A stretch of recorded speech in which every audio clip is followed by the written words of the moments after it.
नमस्कार दोस्तों, मैं मनोज यादव एक बार फिर आपका हार्दिक स्वागत करता हूं देवभूमि आईएएस एकेडमी में।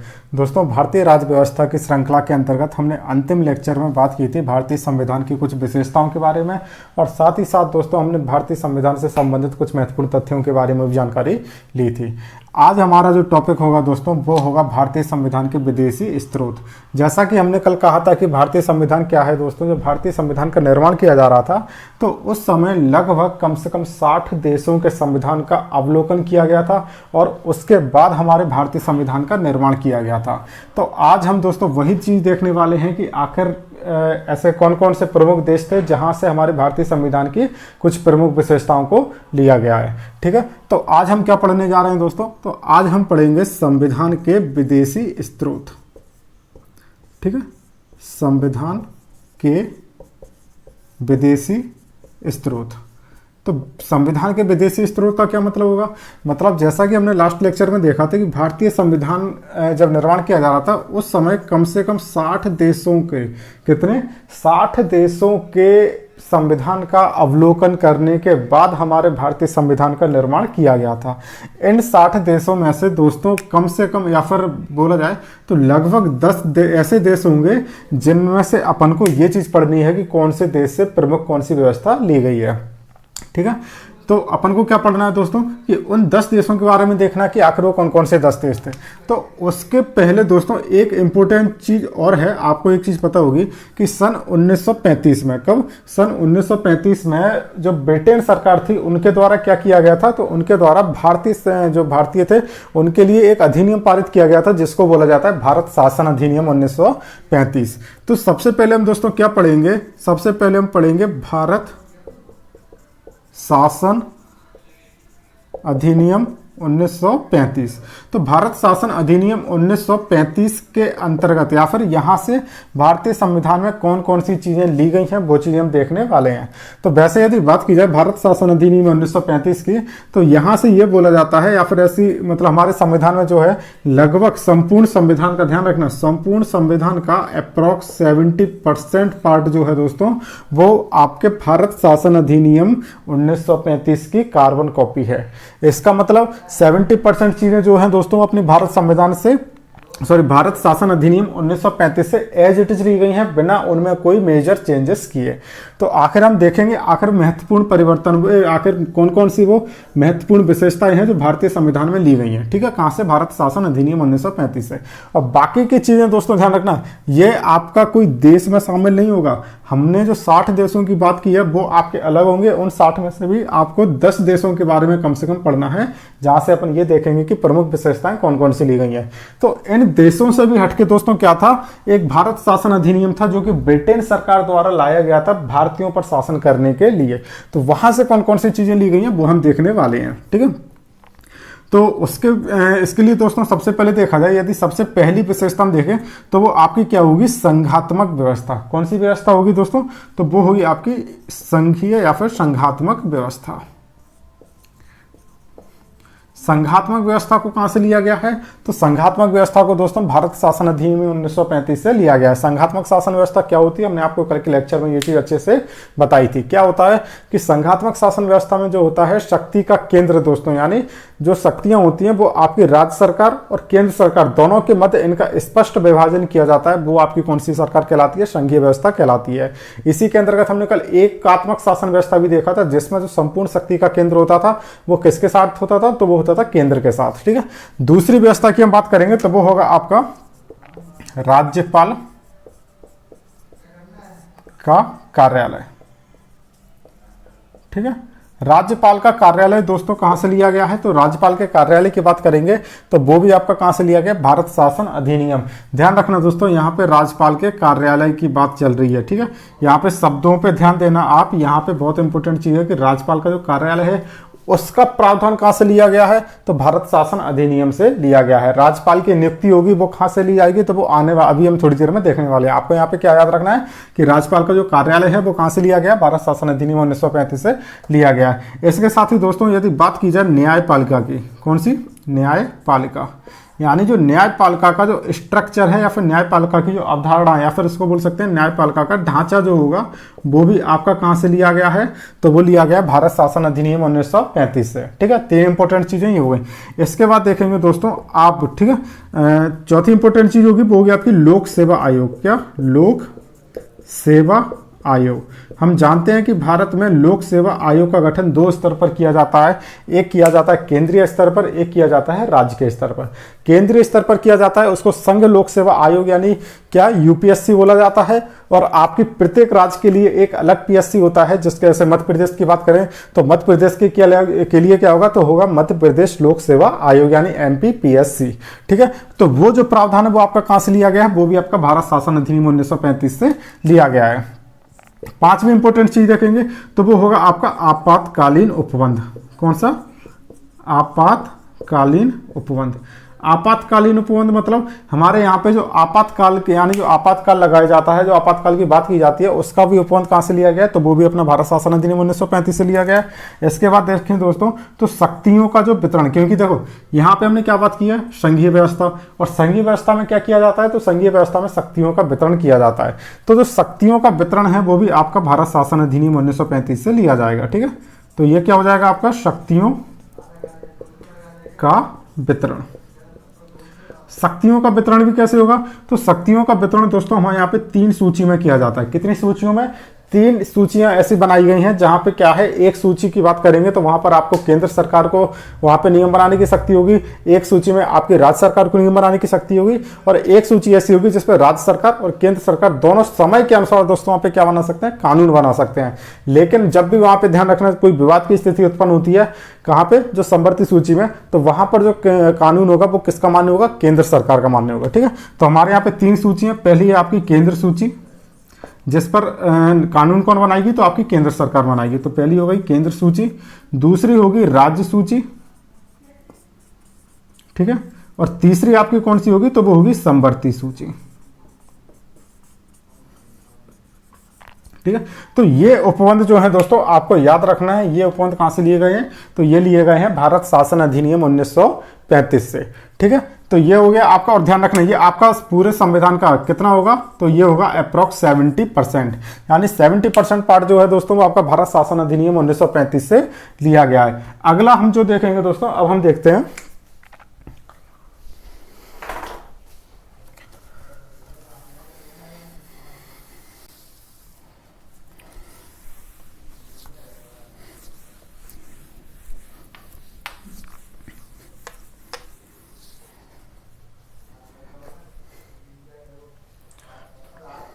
ठीक है दोस्तों, तो इसके बाद अगला चीज देखेंगे वो हम देखेंगे दूसरे नंबर पर अमेरिका का संविधान। कहां से, अमेरिका के संविधान से आखिर कौन कौन सी विशेषताएं यहाँ पे हमारे संविधान में ली गई हैं।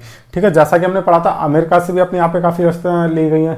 तो पहले नंबर पे दोस्तों यहाँ पे कौन सी होगी, तो वो होगी आपकी प्रस्तावना, यानी भारतीय संविधान की जो प्रस्तावना है दोस्तों, जो हमारे यहाँ पे प्रस्तावना लिखी जाती है वो कहाँ से ली गई है, अमेरिका से ली गई है। दूसरे नंबर पे हम देखेंगे तो हमारे यहाँ पे दूसरे नंबर पे जो है न्यायपालिका की स्वतंत्रता। क्या, न्यायपालिका की स्वतंत्रता। न्यायपालिका की स्वतंत्रता जो है वो कहाँ से ली गई है, वो भी आपके अमेरिका से ली गई है। न्यायपालिका की स्वतंत्रता का क्या मतलब है, कि न्यायपालिका क्या होती है, कि न्यायपालिका हमारे यहाँ पे निष्पक्ष रूप से काम करती है। जब भी कोई कानून है जो आपका संविधान के विरुद्ध बनाया जाता है या फिर जो संविधान की अवधारणा के विरुद्ध बनाया जाता है, तो वहाँ पे क्या करती है, न्यायपालिका उस कानून को रद्द कर देती है। तो ये आपका क्या इंडिकेट करता है कि हमारे यहाँ की जो न्यायपालिका है वो क्या है, स्वतंत्र है, वो किसी भी प्रकार से आपकी संसद के दबदबे में आके कार्य नहीं करती है। उसका जो कार्य करने का आधार होगा वो क्या होगा दोस्तों, हमारे का संविधान। ठीक है, तो आपके यहाँ पे जो न्यायपालिका की स्वतंत्रता है वो कहां से ली गई है, अमेरिका से ली गई है। लेकिन यहीं पे हम बात करते हैं न्यायपालिका के ढांचे की, तो न्यायपालिका का जो ढांचा है दोस्तों वो कहां से लिया गया था, तो वो लिया गया था भारत शासन अधिनियम 1935 से। ठीक है, तीसरे नंबर पे हम जो देखेंगे, ठीक है, न्यायपालिका की स्वतंत्रता देखी, तो यहाँ पे अब हमारी एक चीज और आती है, आपने नाम सुना होगा जनहित याचिका। क्या, जनहित याचिका, यानी न्यायपालिका से संबंधित जितनी भी आपके जो एक्स्ट्रा जो चीजें होंगी, जैसे जनहित याचिका हो गई। ठीक है, इसके बाद न्यायिक पुनर्वलोकन, आपने एक शब्द और सुना होगा, न्यायिक पुनर्वलोकन। ठीक है, न्यायिक पुनर्अवलोकन, ये भी कहाँ से लिया गया है? तो ये भी आपके अमेरिका के संविधान से लिया गया है। चौथी बात करें तो वो होगा आपका मूल अधिकार। मूल अधिकार भी आपके न्यायपालिका से लिए जाएंगे, ठीक है। इसके बाद आपका पांचवा हम देखेंगे तो वो होगा आपका संविधान की सर्वोच्चता। क्या? संविधान की सर्वोच्चता। तो संविधान की सर्वोच्चता मतलब कोई भी कानून जब बनाया जाएगा तो वो आपका संविधान से ऊंचा नहीं होना चाहिए, मतलब संविधान का उल्लंघन वहां पे नहीं होना चाहिए, चाहे कोई कानून हो, चाहे कोई व्यक्ति विशेष हो, या फिर कोई समुदाय संगठन कोई भी हो। हम भारत देश में रहने वाला प्रत्येक नागरिक के लिए ध्यान रखना, संविधान से बढ़कर कोई भी चीज नहीं होती है। तो भारत का जो संविधान है हमारे यहाँ पे क्या है, संविधान की सर्वोच्चता को अपनाया गया है, मतलब कोई भी चीज क्या होगी, संविधान से बढ़कर नहीं होगी यहाँ पे। इसके बाद अगली बात करें दोस्तों, तो अगली चीज होगी हमारे यहाँ पे वो होगा, देखिए अब यहाँ पे क्या होता है, संविधान की सर्वोच्चता का मतलब क्या है, कोई भी व्यक्ति संविधान से बढ़कर नहीं होगा। तो यहाँ पे एक बात आती है आपको राष्ट्रपति। क्या? राष्ट्रपति। जैसा कि राष्ट्रपति क्या होता है दोस्तों, भारत का प्रथम नागरिक होता है। अब यदि राष्ट्रपति मान के चलो आपके संविधान का उल्लंघन करता है, क्या करता है, राष्ट्रपति हमारे यहाँ पे संविधान का उल्लंघन करता है, तो क्या उसको हटाया जाना चाहिए?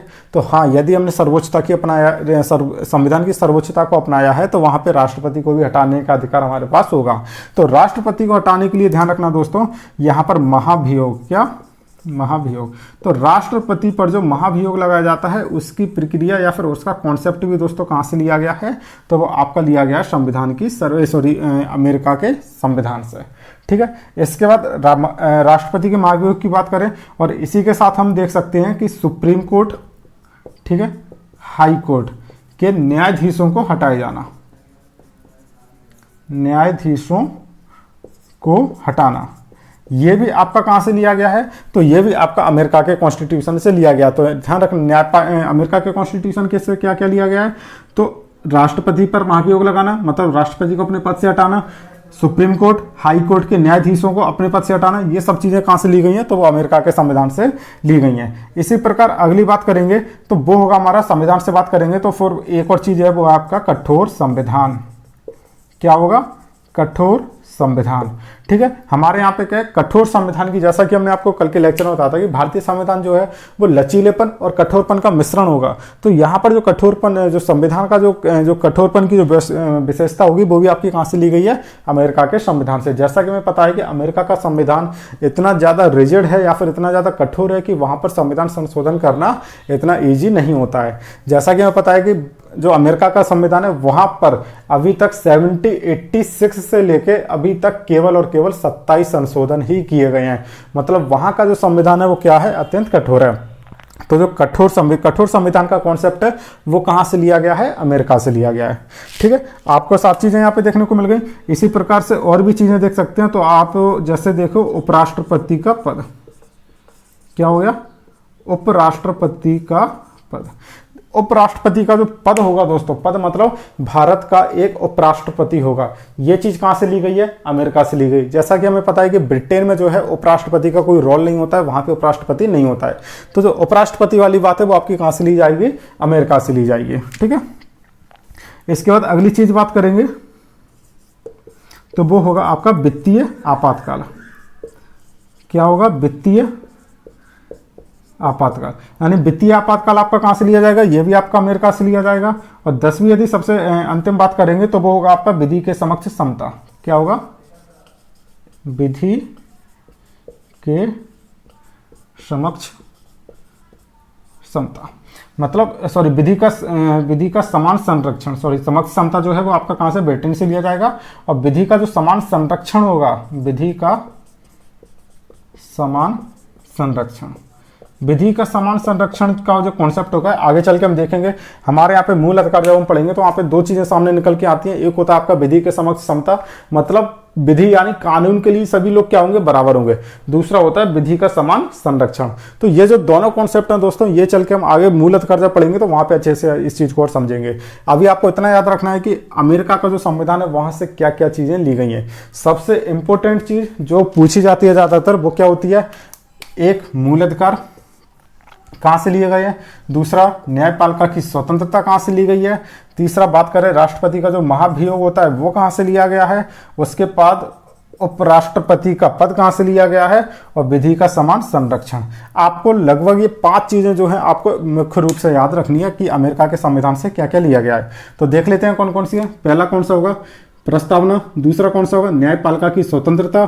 तीसरा क्या होगा, जब न्यायपालिका स्वतंत्र होगी तो वहां पर जनहित याचिका का जो कॉन्सेप्ट है वो भी आएगा, और साथ ही साथ न्यायिक पुनरावलोकन जो है न्यायपालिका की स्वतंत्रता की ही एक विशेषता है। ठीक है, इसके बाद जो मूल अधिकार होंगे वो आपके अमेरिका से लिए जाएंगे। ठीक है, इसके और आगे देखें तो संविधान की सर्वोच्चता, क्या संविधान की सर्वोच्चता को भी कहां से लिया गया है, अमेरिका से। इसके बाद राष्ट्रपति पर महाभियोग लगाना या फिर हाई कोर्ट या सुप्रीम कोर्ट के न्यायाधीशों को अपने पद से हटाया जाना, वो भी आपका कहां पे, अमेरिका। ठीक है, इसका कठोर संविधान हो गया, उपराष्ट्रपति का पद हो गया, वित्तीय आपातकाल हो गया या फिर विधि का समान संरक्षण हो गया। ये सारी चीजें आपकी कहां से ली गई हैं, अमेरिका से ली गई हैं। यहाँ पे आप एक चीज और देख सकते हैं, जब बात आती है यहाँ पे संविधान की सर्वोच्चता की, तो यहाँ पे आप देख सकते हैं कि जो लिखित संविधान वाला कॉन्सेप्ट है, कौन सा, लिखित संविधान। तो जो लिखित संविधान है दोस्तों वो भी आपका कहां से लिया गया है, वो भी अमेरिका से लिया गया है। तो अमेरिका वाक की आपको इतनी सारी चीजें याद होनी चाहिए। ठीक है, आगे चलते हैं। इसके बाद अब हम अगली चीज देखते हैं, वो है आपका ब्रिटेन का संविधान। क्या, ब्रिटेन के संविधान। ब्रिटेन से क्या ली गई है, वो ली गई है आपकी संसदीय व्यवस्था। क्या, संसदीय व्यवस्था। संसदीय व्यवस्था का क्या मतलब होता है, मतलब भारत में कौन सी व्यवस्था को अपनाया, जैसा कि हमने कल बताया था, भारत ने संसदीय व्यवस्था को अपनाया, जिसके अंतर्गत क्या होगा दोस्तों कि भारत में एक संसद होगी, उसमें आपके लोअर हाउस हो गए, अपर हाउस हो गए, तो जितनी भी आपकी संपूर्ण संसद को लेकर जो व्यवस्था दिखाई देती है या फिर संसद को लेकर जितने भी कॉन्सेप्ट है वो आपके सारे कहां से लिए गए हैं, तो वो लिए गए हैं ब्रिटेन से। दूसरी बात, जब हमने संसद की बात की है तो फिर यहाँ पे बात आती है विधायी प्रक्रिया की। क्या, क्योंकि आपके जो विधायी या फिर जो लॉ होते हैं, कानून वगैरह होते हैं, वो कहाँ पे बनाए जाते हैं, आपके संसद में। तो जो विधायी प्रक्रिया का कॉन्सेप्ट है दोस्तों, ये भी आपका कहाँ से लिया जाएगा, तो वो भी आपका ब्रिटेन के संविधान से लिया जाएगा। तीसरी बात हम देखेंगे दोस्तों यहाँ पे द्विसदनवाद। क्या हो जाएगा आपका, द्विसदनवाद।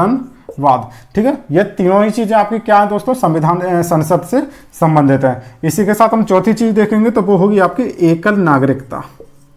क्या होगी, एकल नागरिकता। एकल नागरिकता में क्या होगा, तो जैसा कि दोस्तों हमने ध्यान रखना, इससे पहले हमने जो पढ़ा था अमेरिका का संविधान, अमेरिका के संविधान में क्या चलता है, वहां पे क्या होती है, दो नागरिकता का कॉन्सेप्ट है। मतलब वहां पे दो नागरिकता होती है, एक होता है आपकी राज्य की नागरिकता, दूसरी होती है आपकी केंद्र की नागरिकता। तो यहां पर भारत ने जो है दोस्तों ध्यान रखना, एकल नागरिकता को अपनाया है, वो भी कहां से, ब्रिटेन से।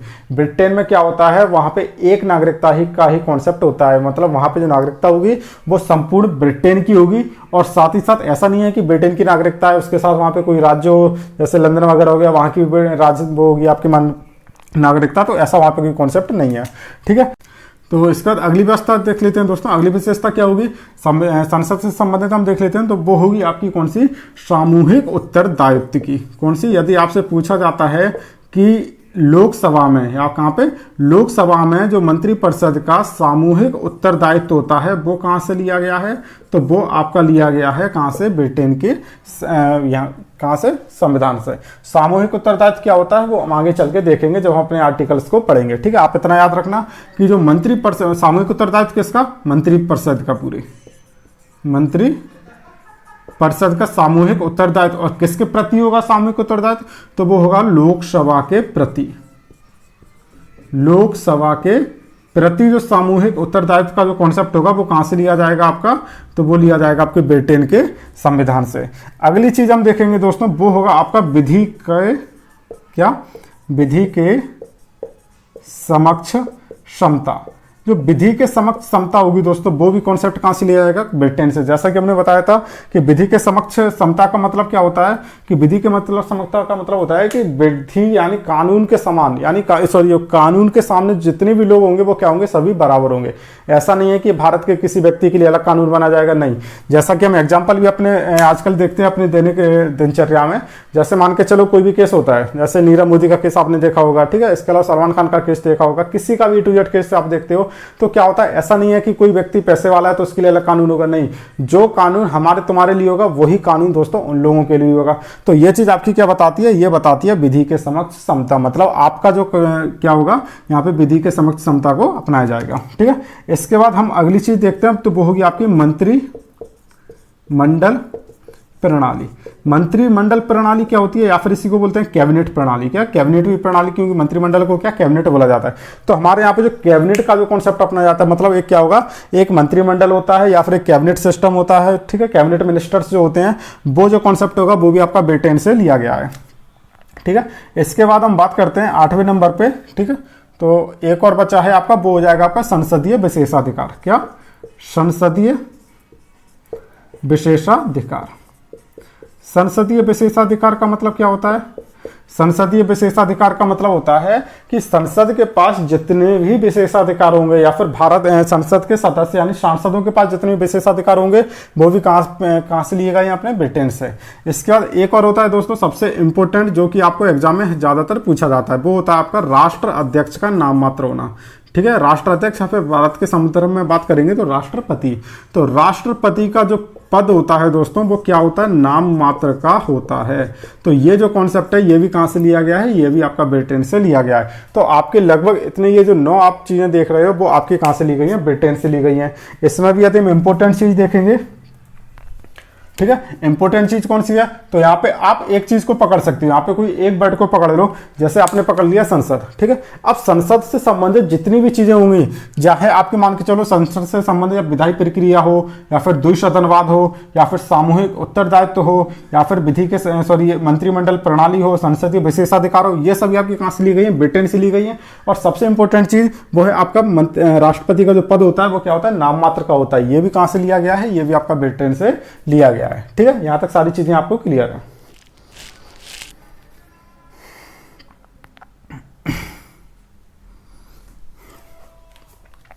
इसके बाद एक चीज और आपकी रह गई है, वो और देख लेते हैं। वो है आपका विधि का शासन। क्या, जैसे आपका ये हो गया, ऐसी एक चीज इंपॉर्टेंट और है, वो है आपका विधि का शासन। मतलब हमारे यहाँ पे जो क्या है, वो विधि का शासन है। विधि के शासन का मतलब क्या होता है?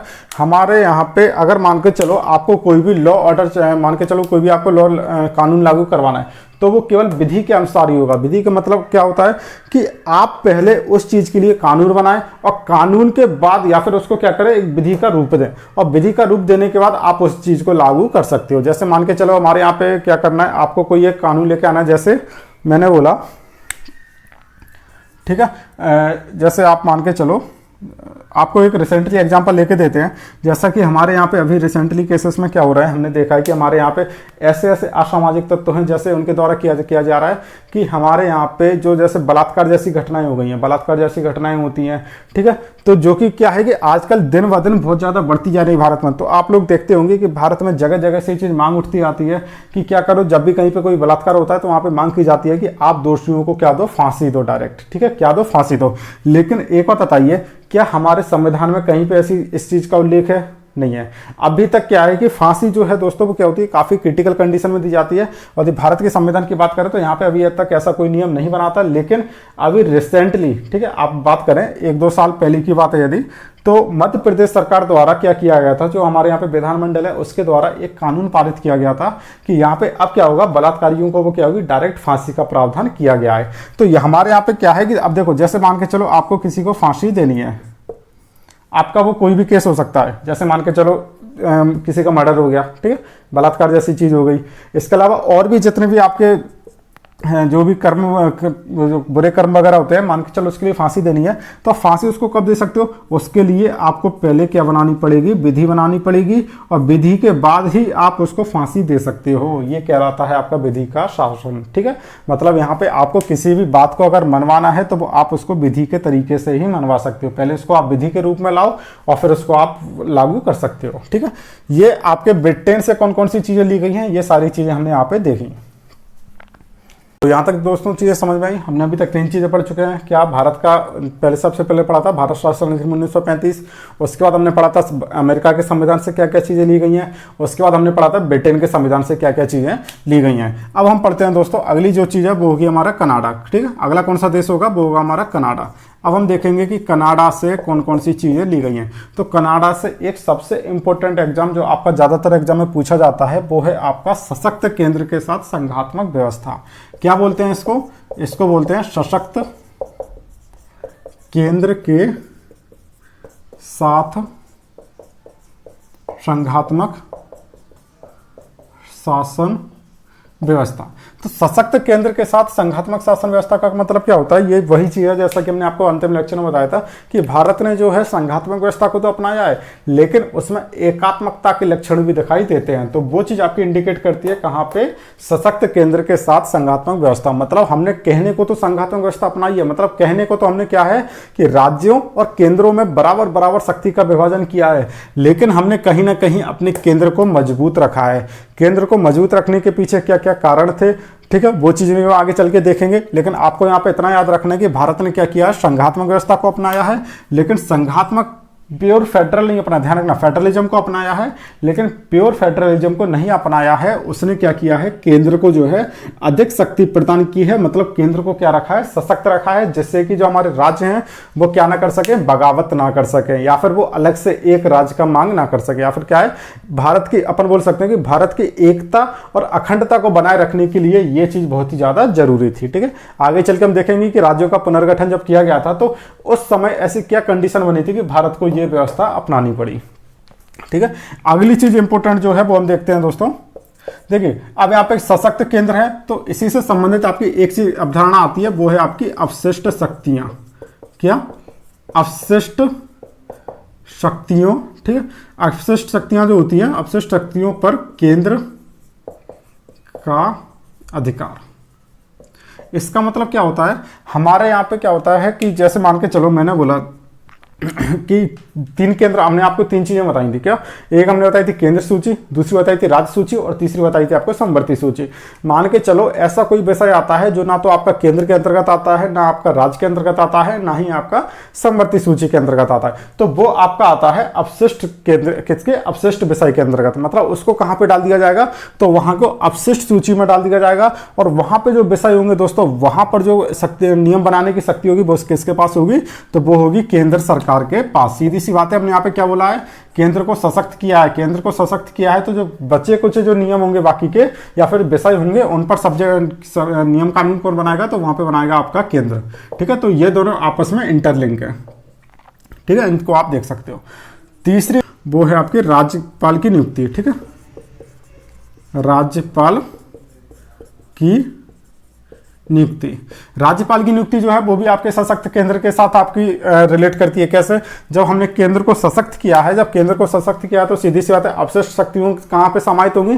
तो अवशिष्ट शक्तियां जो है वो केंद्र के पास समाहित होंगी। और दूसरी चीज जो है, राज्यपाल की नियुक्ति जो है वो भी आपकी किसके द्वारा की जाएगी? केंद्र के द्वारा की जाएगी, या फिर यहाँ पे हम बोल सकते हैं कि राष्ट्रपति के द्वारा की जाएगी। किसके द्वारा की जाएगी? राष्ट्रपति। और राष्ट्रपति किसके अंडर काम करता है? मंत्रिपरिषद। और मंत्रिपरिषद मतलब आपकी केंद्र सरकार। ठीक है, तो मंत्रिपरिषद जो है वो क्या करता है? राष्ट्रपति को सलाह देता है, और वो सलाह कैसी होती है? बाध्यकारी होती है। और राष्ट्रपति, मंत्रिपरिषद जिसको बोलेगी, राष्ट्रपति उसी को राज्यपाल के रूप में नियुक्त करेगा।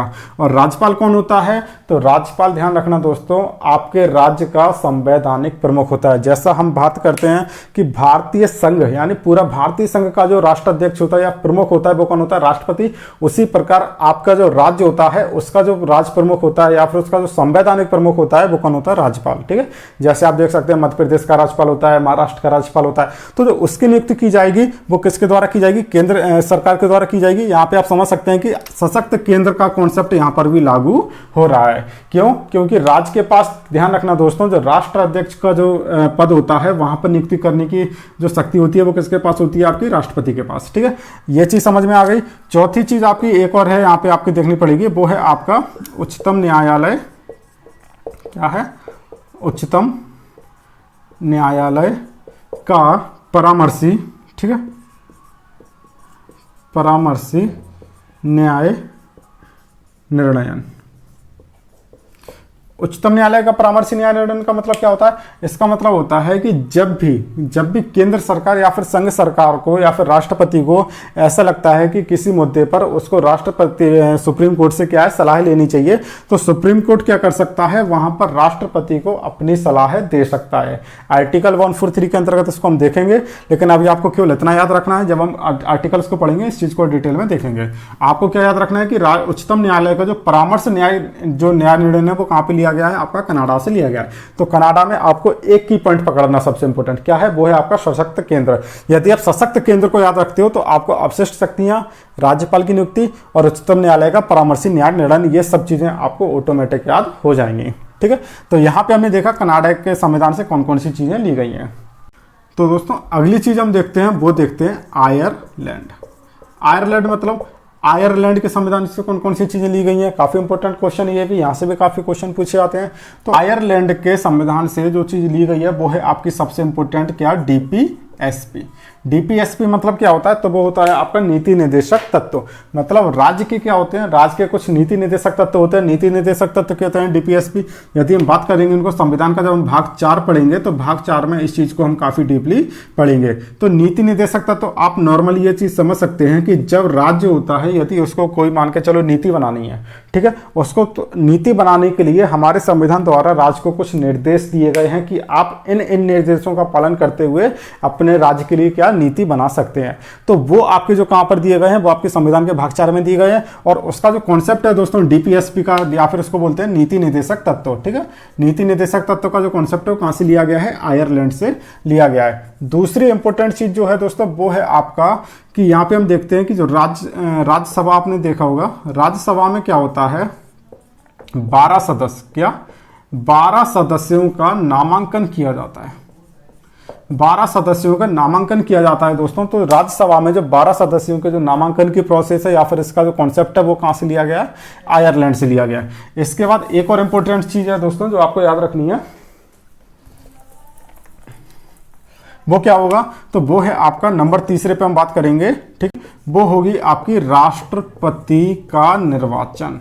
क्या होगा, राष्ट्रपति का निर्वाचन। यहाँ पे 2 बातें याद रखना दोस्तों कि क्या राष्ट्रपति का जो राष्ट्र अध्यक्ष जो नामात्र का होता है वो कहां से लिया गया, ब्रिटेन से लिया गया है।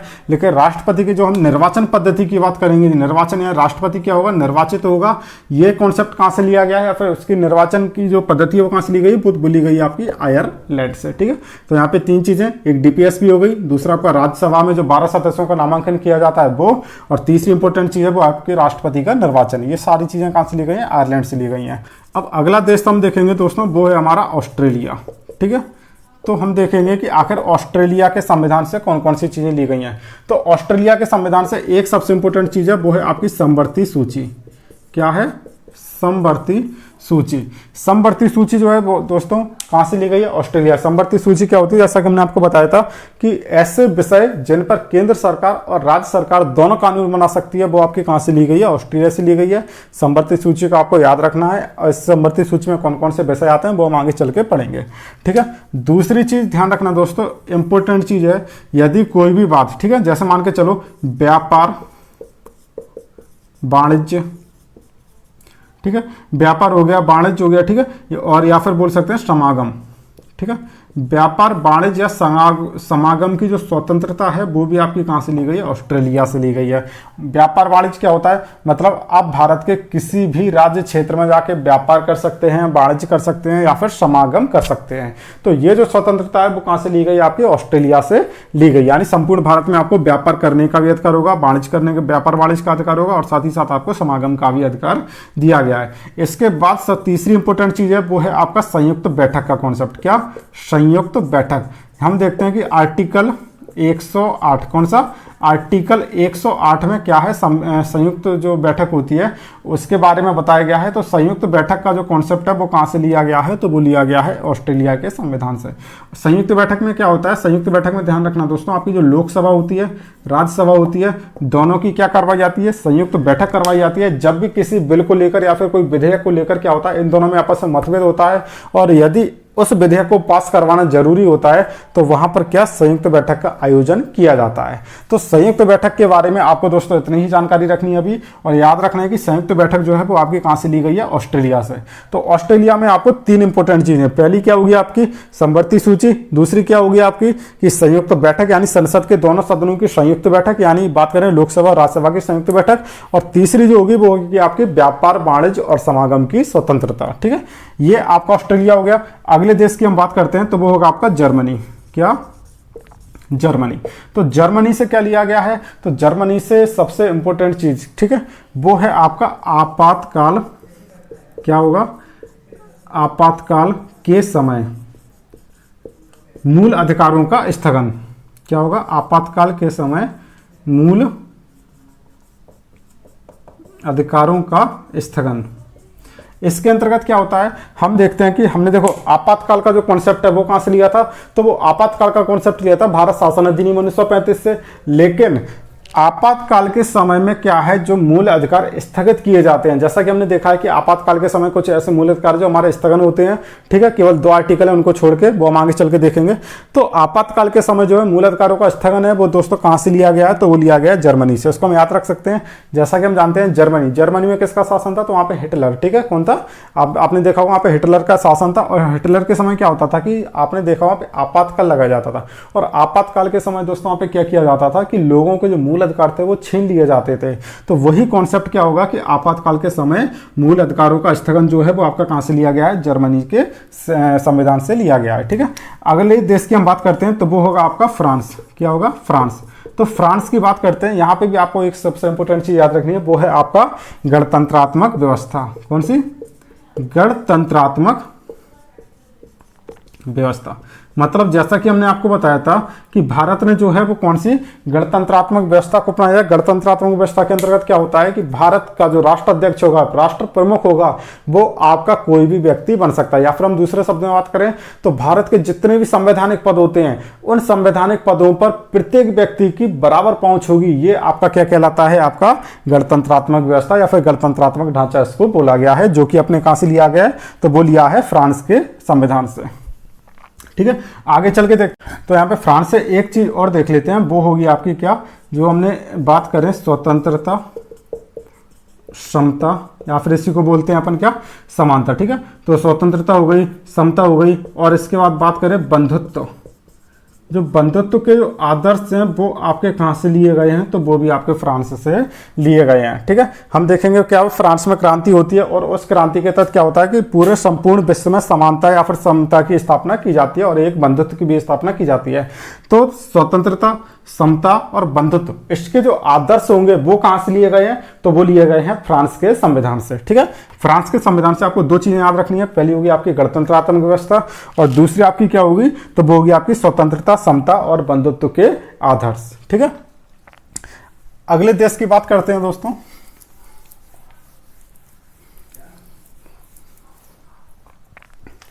तो अगला जो हमारा देश होगा वो हमारा कौन सा बचा है, तो वो अब बचा है जापान, ठीक है।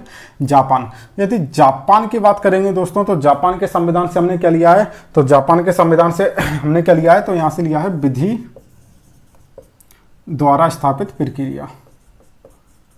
विधि द्वारा स्थापित प्रक्रिया। विधि द्वारा स्थापित प्रक्रिया क्या होती है, ये जब हम मूल भारत के अपने अनुच्छेद में जब मूल अधिकारों को पढ़ेंगे तो मूल अधिकारों में दोस्तों ये चीज हम और अच्छे से पढ़ेंगे कि विधि द्वारा स्थापित प्रक्रिया का आखिर कॉन्सेप्ट क्या होता है, ठीक है। तो ये चीज आप यहाँ पे इतना याद रखना कि विधि द्वारा स्थापित जो प्रक्रिया वो आपकी कहाँ से ली गई है, जापान से ली गई है, ठीक है। अगला देश देखेंगे तो वो है आपका रूस। कौन सा, रूस। रूस से सबसे इंपॉर्टेंट क्वेश्चन जो पूछा जाता है वो है आपके मूल कर्तव्य। क्या है, मूल कर्तव्य। तो मूल कर्तव्य दोस्तों हमारे संविधान में, जैसा कि पता है कि हमारे संविधान में कुछ मूल कर्तव्य भी बताए गए हैं। मतलब भारत के नागरिकों के भी कुछ मूल कर्तव्य होते हैं भारत के संविधान के प्रति। तो उन मूल कर्तव्यों को कहाँ पे बताया गया है, तो उन मूल कर्तव्यों को बताया गया था रूस के संविधान में, और हमने वो चीज कहाँ से ली है, तो रूस के संविधान से ली है। इसके अलावा और चीज देखेंगे कि रूस के संविधान से क्या लिया गया है, तो ठीक है। तो रूस के संविधान में इसके अलावा और क्या लिया गया, तो हम देखते हैं कि हमारी जो प्रस्तावना में, कहां पे, प्रस्तावना में सामाजिक, आर्थिक और राजनीतिक, सामाजिक, आर्थिक और राजनीतिक न्याय की जो व्यवस्था की गई है, या फिर जो सामाजिक आर्थिक न्याय की बात की गई है वो कहां से की गई है, तो ये भी आपके रूस से की गई है। तो रूस से आपको 2 चीजें याद रखनी है, पहली आपकी कौन सी होगी, मूल कर्तव्य, और दूसरा आपके कौन से होंगे, तो प्रस्तावना में जो सामाजिक, आर्थिक और राजनीतिक न्याय की बात की गई है वो भी आपके रूस से लिए गए हैं। इसके बाद आपका एक अंतिम देश और बचा है, उसकी हम बात कर लेते हैं। तो वो आपका लास्ट देश जो है वो कौन सा होगा, तो वो होगा आपका दक्षिण अफ्रीका। कौन सा होगा, दक्षिण अफ्रीका। तो दक्षिण अफ्रीका की बात करें तो दक्षिण अफ्रीका से आपको 2 इंपॉर्टेंट चीजें फिर से याद रखनी है। पहला आपका होगा संविधान, या फिर जो संशोधन की जो प्रक्रिया होगी, क्या, संविधान संशोधन, संविधान संशोधन। तो संविधान संशोधन की जो प्रक्रिया है दोस्तों, इसकी क्या प्रक्रिया, संविधान संशोधन की जो प्रक्रिया है वो कहाँ से ली गई है, दक्षिण अफ्रीका से ली गई है। और दूसरा राज्यसभा के सदस्यों का निर्वाचन, क्या, राज्यसभा के सदस्यों का निर्वाचन। तो यहाँ पे जो राज्यसभा के से संबंधित दो चीजें होती है दोस्तों, पहली होती है आपकी राज्यसभा के सदस्यों का नामांकन। यदि हम यहाँ पे बात करते हैं नामांकन की, किसकी, नामांकन की बात करें, और नामांकन कितने सदस्यों का, नामांकन 12 सदस्यों का, कहां पर, राज्यसभा में। तो ये चीज हमने कहां से ली थी, तो ये हमने ली थी आयरलैंड से, कहां से ली थी, आयरलैंड से ली थी। लेकिन बात करें यहां पे क्या हो रहा है, निर्वाचन। यहां पे ध्यान रखना दोस्तों, नामांकन नहीं हो रहा है, यहां पर हो रहा है निर्वाचन। तो राज्यसभा के सदस्यों का जो निर्वाचन होता है उसकी जो प्रोसेस है वो कहां से ली गई है, तो वो ली गई है दक्षिण अफ्रीका से। ठीक है, तो आपको दक्षिण अफ्रीका में दो चीजें याद रखनी है, पहली होगी आपकी क्या, संविधान संशोधन की प्रक्रिया, और दूसरी होगी आपकी राज्यसभा के सदस्यों का निर्वाचन। ये दोनों चीजें कहां से ली जाएंगी, तो ये दोनों चीजें ली जाएंगी आपके दक्षिण अफ्रीका के संविधान से। तो यहां तक दोस्तों ध्यान रखना, यहां तक हमने जो देखा है वो भारत के संविधान के विदेशी स्रोतों को देखा है। मतलब जिसके अंतर्गत हमने देखा कि भारत के संविधान में लगभग 10 देश ऐसे होंगे जहां से आपकी मेजर चीजें ली गई हैं। तो हमने उन 10 देशों के बारे में देखा आखिर वो 10 कौन कौन से देश हैं और कौन कौन से देश से कौन कौन सी व्यवस्था को अपनाया गया है। ठीक है, इसके बाद का हमारा जो संविधान जो लेक्चर होगा उसके अंतर्गत हम देखेंगे भारत के संविधान में जो अनुसूचियों का वर्णन किया गया, कितनी अनुसूची है, तो आज के समय में बात करेंगे तो 12 अनुसूची। तो आने वाले लेक्चर में हम उन 12 अनुसूचियों के बारे में क्या करेंगे, डिस्कस करेंगे। आज का लेक्चर अभी यहीं तक रखते हैं। ठीक है, तो मिलते हैं अगले लेक्चर में, तब तक के लिए नमस्कार।